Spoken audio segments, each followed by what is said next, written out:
ദൈവത്തിൻ്റെ ഏറ്റവും പ്രിയമുള്ളവരെ, അവിടുത്തെ സമാധാനം ഞാൻ ആശംസിക്കുന്നു. ഇന്ന് കർത്താവ് നമുക്ക് നൽകുന്ന ദൂത് എസ്തേർ 14:18. അബ്രാഹത്തിന്റെ ദൈവമായ കർത്താവേ, എന്നെ ഇവിടെ കൊണ്ടുവന്ന നാൾ മുതൽ ഇതുവരെ അങ്ങിലല്ലാതെ ഈ ദാസിക്ക് ആനന്ദമില്ലായിരുന്നു.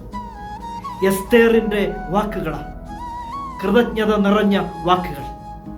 ഇത്രത്തോളം നടത്തിയത് ദൈവമാണെന്ന് തിരിച്ചറിഞ്ഞുകൊണ്ട് തന്നെയുള്ള വാക്കുകൾ. ഇവിടേക്ക് കൊണ്ടുവന്നത് അവിടുന്ന്, ഇവിടെ നിർത്തിയത് അവിടുന്ന്, അവിടുന്ന് തന്നെയാ ഇനി മുന്നോട്ട് നയിക്കുന്നതും. അതുകൊണ്ട് അങ്ങയിലല്ലാതെ മറ്റൊന്നിലും എനിക്ക് ആനന്ദമില്ല. ഇന്ന് ഇത് കേൾക്കുന്ന എൻ്റെ പ്രിയമുള്ളവരെ, ഇന്ന് ജീവിതം പലയിടത്തും അനുഗ്രഹമായി നിൽക്കുന്നെങ്കിൽ അത് ദൈവത്തിൻ്റെ പദ്ധതിയായിരുന്നു, ദൈവത്തിൻ്റെ കരുതലായിരുന്നു, ദൈവത്തിൻ്റെ നമ്മോടുള്ള സ്നേഹമായിരുന്നു.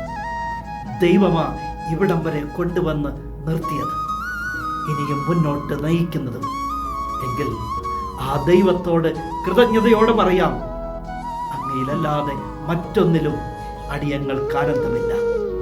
ആ ദൈവത്തിൽ ആനന്ദിക്കാം. അവിടുന്ന് നമ്മുടെ ആഗ്രഹങ്ങൾ സാധിച്ചു തരും. കരുണാമയനായ ദൈവം നമ്മെ എല്ലാവരെയും സമൃദ്ധിയായി അനുഗ്രഹിക്കട്ടെ.